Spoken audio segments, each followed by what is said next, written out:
अब तक पढ़ लिया था हमने प्रकाश का परावर्तन।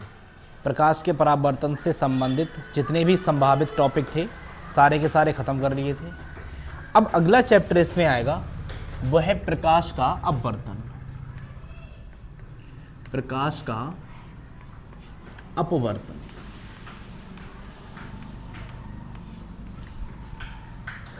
प्रकाश का अपवर्तन क्या होता है? इससे पहले हम प्रकाश के गुण, प्रकाश किसे कहते हैं, प्रकाश कैसे करके चलता है, एक सीधी रेखा में चलता है, कितना इसका दृश्य प्रकाश का तरंगदैर्घ्य होता है। इसके बाद हमने प्रकाश का परावर्तन गोलीय तलों पर या फिर समतलों पर सारा का सारा ख़त्म कर लिया था। प्रकाश का अपवर्तन क्या है, इसे समझने से पहले हम एक वर्ड को समझ रहे हैं और उसे नाम दे रहे हैं हम माध्यम। इंग्लिश में इसे मीडियम कहते हैं। अगर सामान्य रूप से देखें तो ये 3 तरह के होंगे। एक होगा ठोस, एक होगा द्रव और एक होगा गैस। तो मुख्यतः ये 3 तरह के माध्यम हैं। अगर आप कहोगे एक निर्वात होता है, ठीक है, जिसमें वायु भी नहीं पाई जाती है। हम अभी मोस्टली इन पर चर्चा कर रहे हैं, ठोस, द्रव और गैस। ठोस का आपके लिए पता है, जिसके कण बहुत पास पास में होते हैं। ऐसा पदार्थ जिसके कण बड़े ही सघन होते हैं, बहुत पास पास में होते हैं, या जिसके 2 कणों के बीच की सापेक्ष गति हमेशा नियत रहती है, कांस्टेंट रहती है, तब उन्हें हम क्या नाम देते हैं? ठोस। द्रव ऐसा पदार्थ जिसके अणु कुछ दूर दूर होंगे, ना इतने दूर होंगे ना इतने पास। और गैस क्या है? जिसके अणु बहुत दूर दूर होंगे, उसे हम नाम देते हैं गैस। ठोस का उदाहरण आपका हो सकता है पत्थर, इसका उदाहरण आपका हो सकता है मेज, आप जो हाथ में पकड़े हुए हैं वो फोन। ये सारे के सारे इसके उदाहरण हो सकते हैं जिसके अणु बहुत पास पास हैं, जो सख्त हैं। द्रव का हो सकता है पानी, जिसे जल कहते हो आप। द्रव का हो सकता है तेल। बहुत सारे उदाहरण हैं, ठीक है। अगला है गैस, वायु, जिससे खाना बनाते हो, LPG, CNG, carbon dioxide, hydrogen. ये सारे के सारे क्या हैं? गैसेस हैं। तो माध्यम 3 प्रकार के हैं। अब प्रकाश किस में चल सकता है? प्रकाश इन तीनों माध्यमों में चल सकता है। चाहे ठोस हो उसमें भी चल जाएगा, चाहे द्रव हो उसमें भी चल जाएगा, और चाहे गैस हो उसमें भी चला जाएगा। प्रकाश तीनों में चल लेगा, ठीक है। अब गैस में वायु में चलता है तभी हमारे पास आ पाता है। द्रव आप देखोगे, बोतल जो पानी से आप भरी हुई, साफ पानी से भरी हुई बोतल जब आप लेंगे तो उसके आर पार आपके लिए दिखाई देगा, उसमें भी प्रकाश चल रहा है। जब मैंने पारदर्शी माध्यम पढ़ाया था तो बताया था। अगला है ठोस। ठोस इनमें कहाँ से चल जाएगा? इनमें नहीं चलना चाहिए ना, फिर भी बात ये आ रही है कि हाँ ये चल जाएगा। अब इसमें आएगा कांच। कांच में आप आर पार देख सकते हो। अरे चश्मे बनते हैं, ठीक है, कांच के बनते हैं, उसमें आर पार देखा जा सकता है। तो कांच में आर पार देख सकते हैं। तो ठोस में, द्रव में, गैस में, तीनों में आसानी से चल जाएगा। लेकिन मेरे बेसिक्स को जो मैंने बताए थे ये वाले, इन्हें ध्यान रखना। इन्हीं से रिलेटेड इनके सैद्धांतिक तौर पर हम आगे बढ़ेंगे। हो रहा है कहाँ पर, क्या हो रहा है, क्या नहीं हो रहा है, सारी की सारी चीज़ों पे चर्चा करेंगे। इसे शुरू करने से पहले मैं ये बता दे रहा हूँ कि ठोस, द्रव, गैस तीनों में प्रकाश गमन कर सकता है, चल सकता है। ये मैंने प्रकाश के गुणों में भी आपके लिए बताया था। अगला है निर्वात। निर्वात का मतलब होगा जहाँ पर कोई माध्यम ना हो, ना ठोस हो, ना द्रव हो, ना गैस हो। इन शॉर्ट वहाँ पर वायु भी ना हो, तो उसे क्या नाम देंगे? निर्वात। तो निर्वात में भी ये गमन कर सकता है। पृथ्वी के बाहर वायुमंडल है चारों तरफ, और वायुमंडल से भी बाहर अंतरिक्ष में, स्पेस में कुछ भी नहीं है, वहां से भी प्रकाश सूरज से हमारे पास चल करके आता है। तो इन सारी की सारी परिस्थितियों में प्रकाश गमन करेगा, चलेगा। अब मुद्दा यह है किसमें कितनी तेज चलेगा, कितनी धीरे चलेगा। तो पहले हम बात कर रहे हैं ठोस की।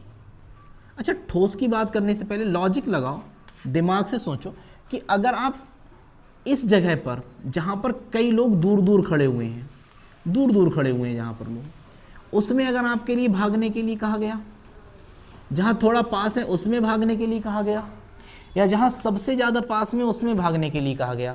तो आप सबसे ज़्यादा तेज और सबसे आसानी से किस में भाग सकते हो? जाहिर सी बात इसमें भाग पाओगे, ठीक है। लोग दूर दूर खड़े हैं, धक्का मुक्की ज़्यादा नहीं होना है, तो इसमें आप आसानी से भाग लोगे। इसके अणु कुछ पास पास हैं। अब आप इसमें भागोगे, जब भागना शुरू करोगे, दौड़ना शुरू करोगे, तो आप भाग तो पाओगे, लेकिन इसकी तुलना में हल्के भाग पाओगे क्योंकि ज़्यादा लोग हैं। और जब मैं इसमें कहूँगा तो इसमें चलना ही मुश्किल होगा, भागना तो छोड़ो। तो जिसके कण पास पास होंगे ठोस में, उसमें प्रकाश की चाल थोड़ी हल्की होगी, धीमी होगी। हालांकि ये सैद्धांतिक रूप से अपवर्तनांक के हिसाब से आपके लिए बताया जाएगा, लेकिन मैं जो बता रहा हूँ उसे भी ध्यान से सुन लो कि उसमें चूंकि अणु बहुत पास पास में है, इसलिए उसकी चाल क्या होगी? कम होगी। उसमें आसानी से चलना संभव नहीं है। इसमें थोड़े दूर दूर हैं, इसमें आसानी से चला जा सकता है। और जिसमें सबसे दूर है उसमें और भी आसानी से चला जा सकता है। तो प्रकाश की चाल सबसे ज़्यादा किस में होगी? वायु में, उससे कम द्रव में, और सबसे कम किस में होगी? ठोस में। तो तीनों माध्यमों में प्रकाश की चाल सबसे ज़्यादा कहाँ होती है? वायु में। और अगर मैं कहूँ जहाँ पर कुछ भी नहीं हो, निर्वात हो, तो भैया सोने पे सुहागा, यहाँ तो और भी तेज़ी से भाग सकते हैं, ठीक है। यहाँ पर तो कुछ है ही नहीं, क्या केवल भागना ही भागना है। तो सबसे ज़्यादा किस में होती है प्रकाश की चाल? निर्वात में, उससे कम वायु में, उससे कम पानी में, और सबसे कम ठोस में। और ये बता भी चुका हूँ, निर्वात में वायु की चाल 3 × 10⁸ मीटर प्रति सेकेंड होती है, ठीक है। इस चीज़ को समझने के बाद में अब अपवर्तन की तरफ हम थोड़ा सा बढ़ रहे हैं। अपवर्तन होता कब है? अपवर्तन तब होगा जब एक से अधिक माध्यम में प्रकाश प्रवेश करेगा, एक से अधिक माध्यम से प्रकाश गुजरेगा। जैसे अगर पहले प्रकाश ने चलना शुरू किया वायु में, पहले प्रकाश ने कहाँ चलना शुरू किया? वायु में। और वायु में चलते चलते वो अचानक से चला जाता है किसी में भेज दीजिए आप, जल में। कहाँ चला जाता है? जल में।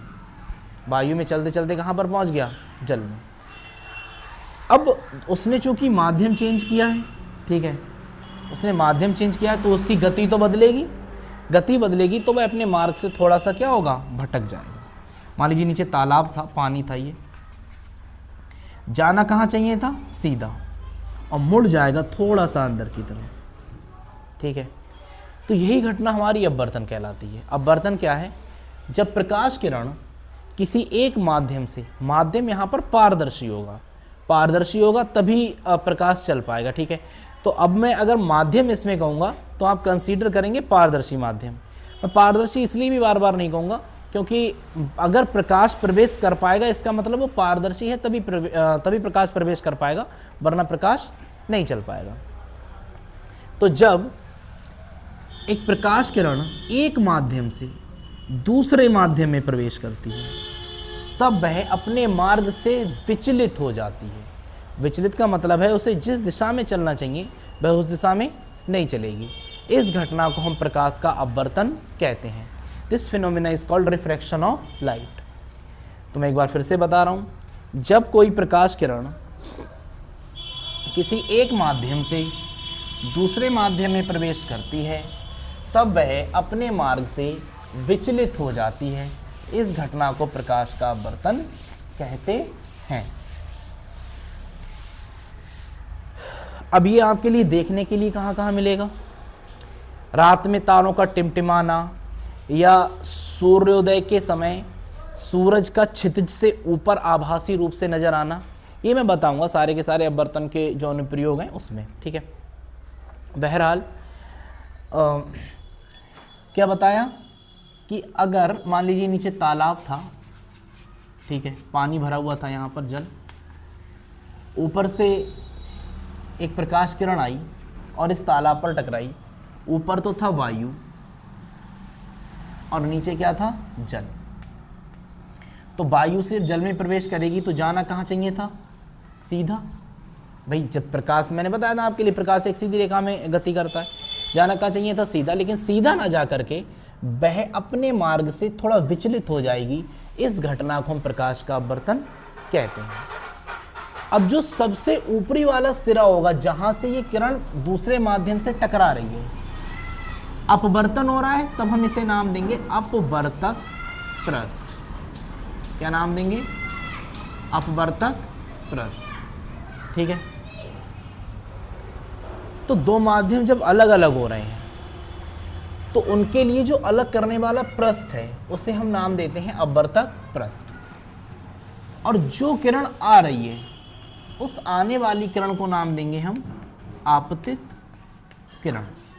क्या नाम देंगे? आपतित किरण। जो ये इसके बाद अपवर्तन के बाद जो किरण निकल रही है बाहर, इसे हम नाम देंगे अपवर्तित किरण। क्या नाम देंगे? अपवर्तित किरण। आने वाली किरण को आपतित किरण और इधर निकलने वाली किरण को अपवर्तित किरण। अपवर्तन के बाद जो किरण निकल रही है, इस बिंदु को, जिस बिंदु पर आकर के ये अपवर्तक पृष्ठ से टकरा रही है, इस बिंदु को हम नाम देंगे आपतन बिंदु। आपतन बिंदु। और मैं इस अपवर्तक पृष्ठ पर एक लंब डाल दूं जो कि अपवर्तक पृष्ठ से कितने डिग्री का कोण बना है? 90 डिग्री का। तो इस कोण, इस लंब को नाम देंगे हम अभिलंब। इसे क्या नाम देंगे? अभिलंब। इनके बीच में जो कोण बन रहा है अभिलंब और आपतित किरण के बीच में, इसे हम नाम देते हैं आपतित किरण। और अभिलंब के बीच में जो कोण बन रहा है इसे नाम देते हैं आई, और इसे हम कहते हैं आपतन कोण। अब अभिलंब और अपवर्तित किरण के बीच में जो कोण बन रहा है आर, इसे नाम देते हैं हम अपवर्तन कोण। अपवर्तन कोण। ठीक है। फिर से बता दे रहा हूं एक बार। जब कोई प्रकाश किरण किसी एक माध्यम से दूसरे माध्यम में प्रवेश करती है तब वह अपने मार्ग से कुछ विचलित हो जाती है। इस घटना को हम प्रकाश का अपवर्तन कहते हैं। अगर जो किरण अगर मैं इन दोनों पृष्ठों को अलग करूं, इन दोनों माध्यमों को अलग करूं, तो जिस पृष्ठ के द्वारा ये अलग होगा उस पृष्ठ को नाम देंगे हम अपवर्तक पृष्ठ। उस पृष्ठ को क्या नाम देंगे? अपवर्तक पृष्ठ। जिस बिंदु पर किरण आकर के टकराती है उस बिंदु को नाम देते हैं आपतन बिंदु। इस बिंदु पर अगर लंब डाल दें तो उसे नाम देंगे हम अभिलंब। आने वाली किरण को कहते हैं आपतित किरण। इसलिए आपतित किरण और अभिलंब के बीच बनने वाला जो कोण है उसे हम आपतन कोण कहते हैं। जो किरण यहां से निकल रही है अपवर्तन के पश्चात उसे नाम देते हैं अपवर्तित किरण। इसलिए अपवर्तित किरण और अभिलंब के बीच बनने वाले कोण को हम नाम देते हैं अपवर्तन कोण। इसे इंसिडेंट रेज कहते हैं, रिफ्रैक्टिव रेज कहते हैं। ये जो हमारा परपेंडिकुलर है ये हमारा रिफ्रैक्टिव एंगल है, ये हमारा इंसिडेंट एंगल है। ठीक है।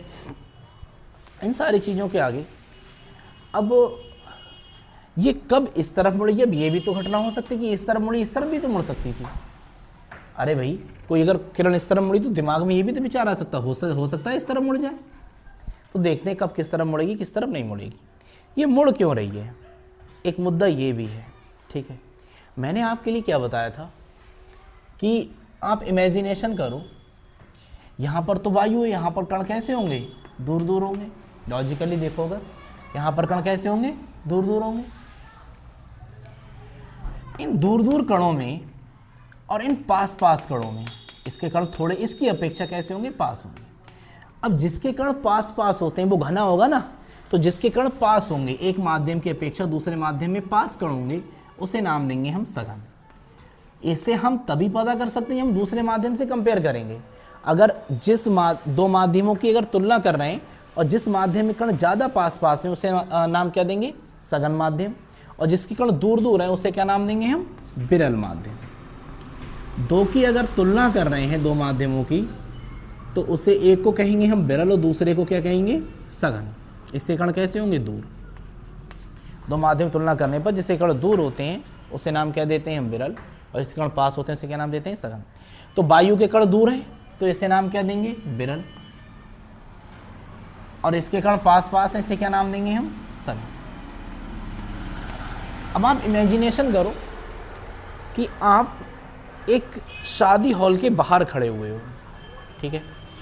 शादी हॉल के उस हिस्से से आप बाहर खड़े हो जहाँ पर भीड़ कम है या जहाँ पर भीड़ ज़्यादा है, आप उससे बाहर खड़े हुए हो। अब यहाँ पर लोग ज़्यादा हैं तो जाहिर सी बात है यहाँ पर भीड़ ज़्यादा रही होगी। अब आपकी पत्नी आपसे डिमांड करती है, गोलगप्पे, यहाँ पर ठेला लगा हुआ है गोलगप्पे का, अंदर तो वो जा नहीं सकती किसी कारणवश, वो डिमांड करती हैं कि जाओ मेरे लिए गोलगप्पे लेकर के आओ। ठीक है, अब चूंकि पति है बेचारा, जाएगा जरूर, वरना समझते ही हो। ठीक है, तो ये यहाँ से गोलगप्पे लेने के लिए जाएगा पति। ठीक है, अब ये मत कहना कि गोलगप्पे लेकर के आएगा तब तक वो सारे के सारे गल गए होंगे। मैं एक उदाहरण दे रहा हूँ। तो चूंकि यहाँ पर कुछ भी उपस्थित नहीं है तो उससे टारगेट दिया जाएगा पत्नी के लिए गोलगप्पे लेकर के आना है, तो तेज़ी से भागना ही भागना पड़ेगा, वरना तो खैर छोड़ो। ठीक है, तो जो विरल माध्यम होगा उसमें तो वो तेज़ी से भागता हुआ चला जाएगा। आपको लगता है कि जिस तेज़ी से इसमें भागेगा उतनी तीव्रता से इसमें भाग पाएगा या उस दिशा में भाग पाएगा? नहीं भाग पाएगा। ठीक है, तो वो अपनी दिशा को कुछ ना कुछ तो परिवर्तित करेगा धक्का मुक्की में उन गोलगप्पे तक पहुंचने के लिए।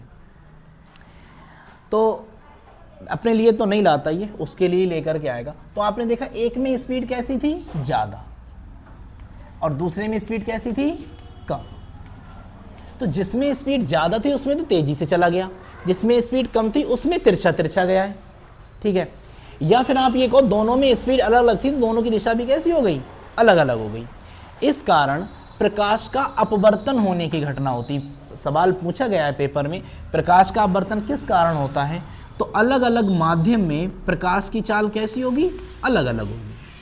अलग अलग माध्यम में प्रकाश की चाल अलग अलग होती है, इस कारण प्रकाश के अपवर्तन की घटना होती है। ठीक है, या आप कह दो अलग अलग माध्यम का अपवर्तनांक अलग अलग होगा, तब प्रकाश के अपवर्तन की घटना होगी। इसके बाद अब ये इधर कब हटेगी, इधर कब हटेगी, इस पर भी चर्चा करते हैं। ठीक है, अगले पार्ट में। तब तक के लिए thank you, bye bye, take care, have a nice day, keep smile.